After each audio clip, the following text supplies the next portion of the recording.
I'm just kidding. This is a mic. I've got lots of mic. I've got pluffer mics. I've got earpiece mics. I've got twin mics. I've got triple mics. I've got all sorts of mics. Speaking of mics, this is prevalent in the case, a mic or a Mikkel. But I don't think we'll be hearing from him pretty soon, because today, local time, at 5 p.m, the body of John George was found. And if you do want to hear more, I'll try not to shout, and I'll try and pick up the pace on this one. This isn't about my presentation.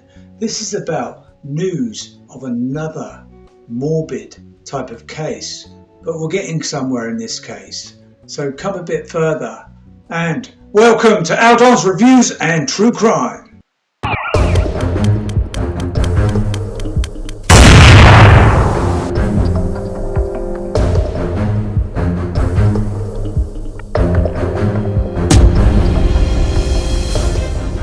Have heard is the Guardia Civil have found the body of John George.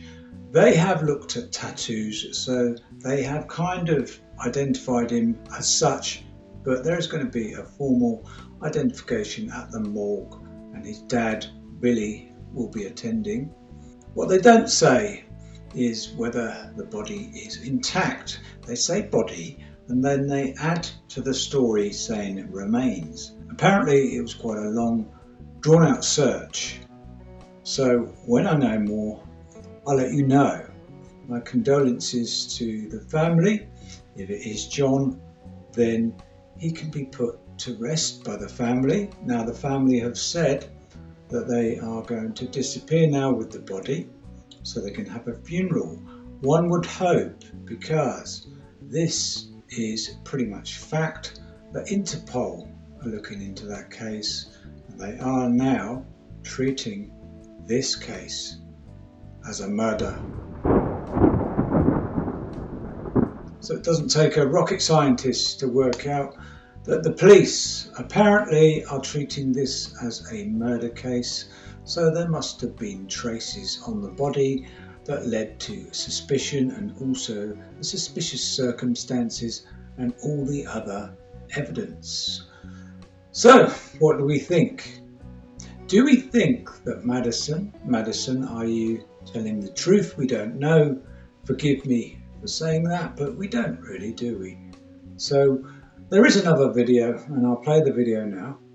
Now, I don't really want to fall into a big humour type thing about accents, because everybody has got an accent, haven't they?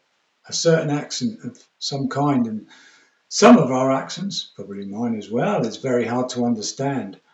So I'll play this. I'm pretty good with Irish, but this one I found it a little bit difficult. Maybe she was speaking a bit fast, I'm not sure. Maybe she was speaking too slow, I don't know, but I couldn't quite grasp this one. I have two interpreters, hopefully they're watching. That is a man, a legend. He calls himself Tails. He's pretty fluent in Northern Irish, and he has a man that he can bring in as well, and that is Daniel O'Keefe. He can decipher what this girl is saying. So if we listen to it, I don't know what you think. If you want to listen to it now. Yes, your mummy told me up. Yeah, everyone calls him like there's a Thompson thing and everything, and he runs up like he used to be like running this man called Sam. He runs the whole of the Cabaret Strip. He used to run about with him, and then Moroccans would just take their head off, just for nothing. So that's why I waited until I know me and John can see it away from Michael, because I know Michael's saying he doesn't even know what we're talking about, so he's just trying to cover his own back. Yeah. What do you call it? That night, the dead actually get stopped by the police. And the only reason I'm actually ringing you, is because I've texted Michael all day begging him to just tell you the truth, and he hasn't texted me back or even opened messages. And my mummy and Dawn are just in a state, and I know I'm away from Michael, so I'm trying now. Yeah. But that night, they did get stopped by the police. They did get stopped by the police. My car only got searched and then he was let go. And then John and Mike drove off. And then Mike showed up at our house later on that night with the thing. And he was shitting himself and he didn't know what to do. And Johnny shit himself too. Johnny was like, "Mate, what the fuck did you bring out to my house and all for and all this, Alex?" And then Johnny was scared for Michael being caught, so Johnny was like, "Give me the thing," and Michael said no. So Michael still actually has it, and like either in his apartment or he threw it away or he took it back with him. So we did, and the only reason he didn't know we done it is because he was like not broken, but because he's an army man, he was saying about how big the shot was. Right, yeah. What? Can you try, do you have any, will he tell you any idea of like a close place to get to him? Do you know what I mean? Michael? No, for John. No, John, no, I genuinely don't know. You see, Michael actually picked the place for me. Michael texted Johnny and says, "Can you come up here and meet me and John?" Like, Johnny actually thought he was getting set up because as soon as Johnny pulled up at this place with John's stuff, the police were there. So Johnny was like, "Right, there's something to take from me." But then they were free to go. And then but like that exact location, Michael will have pinpointed the like location and sent it to Johnny for a meeting point to give him the stuff. But then that I don't think he would actually be there because the police would have waited a wee bit and let them all drove off first. So I am assuming that it would be close to wherever the police stopped him. Not that I'm saying to Michael, please just give me a location where the police that he stopped you, and he's saying the police didn't even stop him. But I'm saying, Michael, the family already knows the police have stopped you. Like, just please tell me where the stop is, because it could be it's the closer. I'll send you the screenshot or whatever to Michael. Where did Michael pin drop for Johnny to meet him? Like, for the stuff. Aye. It was like, like, see that circle I sent the drawing of the map? Aye, but Madison, that's literally anywhere in there, like I was looking on the maps and zooming in and seeing if I could even see like anything, like no, but apparently it was a building site, a construction site, but apparently there was workers there. Like the buildings were just being built, a building was just being built. Here, and see the house that Daniel and Lewis is living in? Yeah. Is there a chance John's body could be around here? No, not at all. Not at all. Right. I'm not at a promise tonight. That apartment couldn't even be a crime scene. Like, nothing happened in that house at all. Right, dead on. See, and also I've seen the things about fireworks. I genuinely think that they could have been too far away from any of our neighbours. Like, I didn't even, you wouldn't have heard it. It was too far away. I'd say 40 minutes away from our house. About 40 minutes away from yours.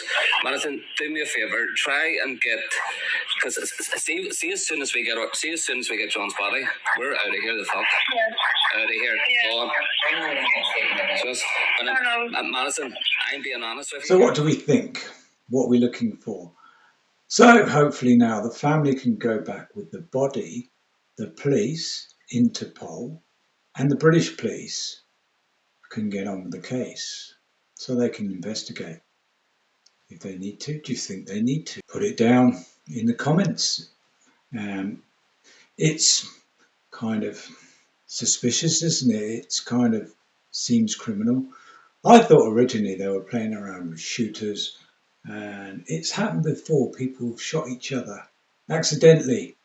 One person aiming the gun, and even with blanks, if the gun is loaded with blanks, it can still kill at close range. I thought it was one of those incidents. I don't know. Perhaps we will hear from Mike, because Mike, he hasn't had a shake of the dice, really. He hasn't had a say, but he spoke to the police, so he's had a say to them. I gather, Johnny, you haven't yet spoke to the police. You say you're not with Madison, but I can understand because people are after you. Even if these people do talk to us. We're not going to know if it's true, same as Madison, we don't know. We've got to assume, we could assume, but people are there to look into. The phones, as I said before, and you said before, the phone data can be looked at. They don't need the phone. They can look at the data, which is probably what they did. Be interested to know how they actually found the body. Did they look at the phone data after all? Did they look at all the locations on the phone? The phone, very, very special thing, isn't it?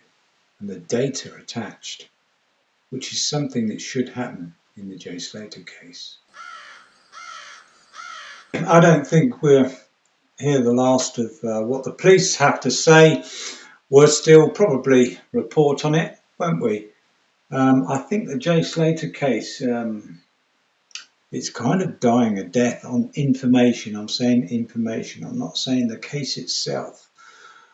But I hear this. I did hear there was going to be an inquest on the 25th and then the 20th, and now I hear there's nothing at all. Look what happened when they looked into the John and George case. Just looked at a little bit of phone data. Look what happened. They got a whole host of phone data to look at in the Jay Slater case. Will they ever do that? That's the big question for you, Interpol.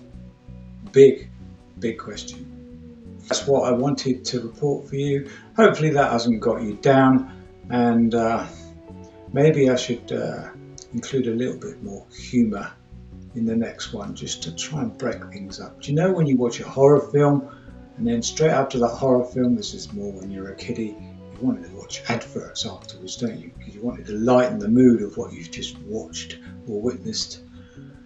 It's a bit like that, really. Anyway, if you are going to bed, then please don't have any nasty dreams. And thank you for subscribing. I am trying.